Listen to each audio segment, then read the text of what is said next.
প্রিয় সরকারি কর্মচারী ভাই বোনেরা, আপনারা ইতিমধ্যে সবাই অবগত হয়েছেন যে এই অন্তর্বর্তীকালীন সরকার আমাদেরকে 15% বিশেষ সুবিধা প্রদান করেছেন এবং তারই লক্ষ্যে একটি সংশোধনী গেজেটও প্রকাশ হয়েছে, আপনারা জানেন।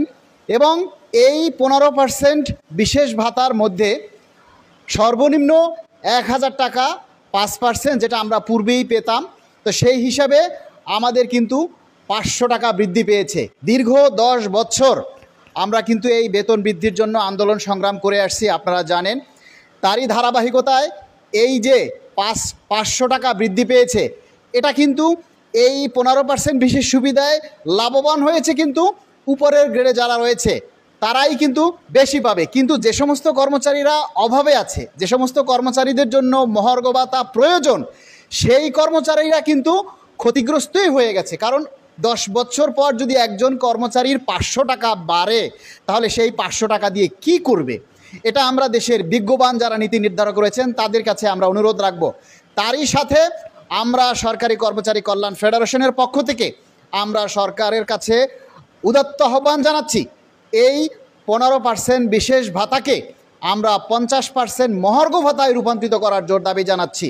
তারই সাথে যে নবম পে কমিশন, এই নবম পে কমিশন গঠন করার জন্য আমাদের যে সর্বোচ্চ দাবি, সেটা আপনারা একটা নবম পে কমিশন গঠন করে দিয়ে যাবেন। এবং এই যে অধ্যাদেশ 25, যে কালো আইন বলে যেটাকে আখ্যায়িত করা হয়েছে, আপনারা ইতিমধ্যে অনেকেই হয়তো শুনেছেন যে এই আইন যদি বাস্তবায়ন হয়, তাহলে এই আইন দিয়ে নিরীহ কর্মচারী থেকে শুরু করে সর্বস্তরের কর্মচারীদেরকেই কিন্তু এই আইনের অপব্যবহার করা যাবে বলে এটা স্বয়ং আইন উপদেষ্টা নিজের মুখে বলেছেন যে এই আইন দ্বারা কর্মচারীদেরকে অপব্যবহার করা যাবে এবং তাদের ক্ষতিগ্রস্ত করা যাবে। এই আইনকে আমরা বাতিলের জন্য আমরা জোর দাবি জানাচ্ছি বাংলাদেশ সচিবালয়ে সংযুক্ত কর্মকর্তা কর্মচারী পরিষদের পক্ষে এবং বাংলাদেশ সচিবালয় কর্মকর্তা কর্মচারী সংযুক্ত পরিষদের সাথে বাংলাদেশ সরকারি কর্মচারী কল্যাণ ফেডারেশন একাত্মতা প্রকাশ করে আমরা এই আন্দোলনের সাথে আমরা শরিক হতে চাই।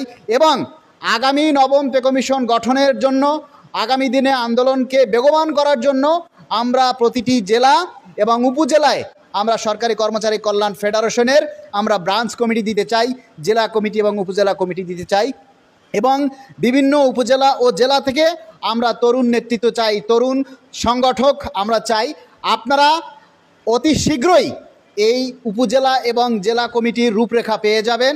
আমাদের সভাপতি এবং সাধারণ সম্পাদকের অনুমোদন ক্রমেই আমাদের এই রূপরেখা শীঘ্রই আপনাদের সামনে চলে আসবে।